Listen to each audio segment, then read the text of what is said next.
My twin died years ago, but I just saw him. I was born an identical twin. My sister and I looked so much alike that people often did a double take when they saw us together. We were also extremely close. We shared a lot of the same interests, and we spent most of our free time together. So when she died in a car accident 7 years ago, it felt like half of me had died along with her. It wasn't long after her death that I began seeing a therapist to help me cope. It must have been some random guy who just happened to look like my sister's twin. Scared of what? Of what if it really was my sister? Would I be able to handle seeing her again after all this time? I went home that night and told my boyfriend what had happened. I still wasn't sure if I believed it was really my sister. I just had this nagging feeling that something wasn't right. My boyfriend was very supportive, and he told me that if I felt it in my heart that it was my sister, then I should go after her. She mouthed the words, "I'll explain later," and hurried over to the man. The man shook his head. "No, I don't." "Well, maybe you can take a look at these photos. And I know she was an only child, but still, how could there be another person who looks exactly like her?" My friend handed him the photos from the security footage. The man's eyes widened as he looked at them. "Oh my God," he breathed. I do look like him." She turned around and looked at me expectantly. "Can I get your number?" I asked. She handed it to me and said, "Call me." Then she turned and walked away without another word. She furrowed her brows in confusion. Why?" "Because I think I might know you from somewhere," I said. Well, by that point, I was so overwhelmed with the shock of realizing there was another person out there who looked exactly like her that I could unthink straight. She picked up on the second ring, and I could hear the smile in her voice as she said hello. "Hey," I said. She was real. She was alive and well, living just a few towns away. All those years of grief, all those tears, it was worth it, because now I have a chance to make new memories with my sister. I was wondering if maybe we could get together sometime." There was a beat of silence, and then she said, "Yeah, sure. And why not?" "Great," I said. "How about tomorrow afternoon?" "Sounds good," she replied. "I'll see you then." I'd spent the last 7 years believing that she was dead. The thought that she could still be alive and out there somewhere was too much for me to process. "Excuse me," she said to him. "I'm so sorry to bother you, but I need to ask you a few questions." The man looked at her suspiciously. "What questions?" he asked. "It's nothing really important," she said. As they were talking, I couldn't help but sneak another glance at him. Her eyes widened when she saw me, and she gasped. "You," she exclaimed. "Do I know you?" I asked her, but she shook her head. "No, I don't think so. I'm sorry. Are you sure you're okay?" "You seem a little dazed." I blinked rapidly, trying to shake off the shock. Yeah, I'm fine," I lied. "I just haven't had my coffee yet." "I'm sorry to bother you, but I have to get going now. It was nice seeing you." And that's when I saw it. On his left wrist, there was a small beauty mark, identical to the one my sister had. I was stunned. Could this really be my sister? "We just need to ask you a few questions about a theft that happened here a few weeks ago." She explained that there had been a theft from a person and that the thief looked exactly like him. The man's face paled. "Tea theft," he stammered. I don't know what you're talking about," I said.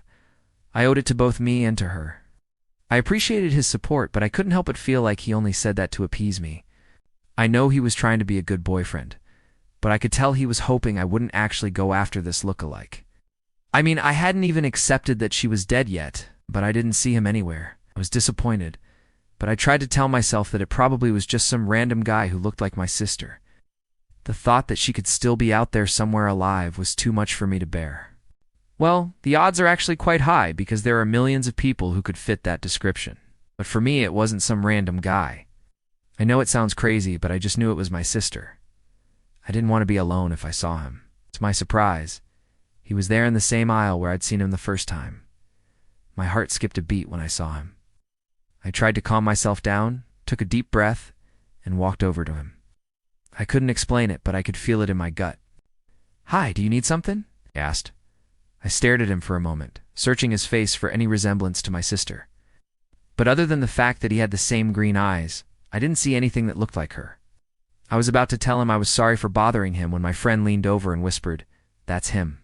That's the guy from the security footage. I still miss her every single day. And I don't think that will ever change." I really struggled in the beginning, but eventually things started to look up. I got a job, made new friends, and even found a boyfriend who I really liked.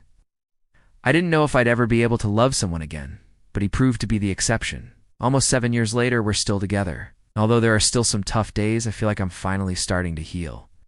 I know some people think it's weird to still be grieving after all this time, but grief doesn't have a timetable. I wasn't ready to move on. I was at the grocery store when I saw him. He looked exactly like my sister. I couldn't believe my eyes. I stood there staring at him the entire time he shopped, unable to tear my gaze away from him. He was about my sister's height and build. He had the same brown hair and green eyes. And then there was the small beauty mark she had on her left wrist.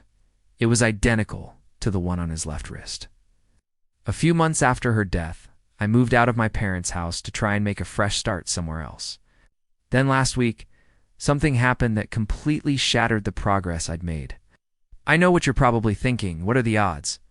By the time he'd finished shopping, I'd regained my composure and I wanted to approach him, but I was scared. So I stopped myself and I decided to let it go. The next time I went to the grocery store, I purposely went at the same time he'd been there in hopes of seeing him again. Then yesterday I went back again, and this time I brought a friend with me, just in case. He was reaching for a can of spaghetti. When I tapped him on the shoulder, he turned around and smiled at me. "What security footage?" When I turned to my friend, I saw a wild look on her face. "Okay," my friend said slowly. "But you do know how the victim described the thief, right? Do you know how he looked? What does that even mean? Does this mean he really is my sister's twin? How could this be possible?"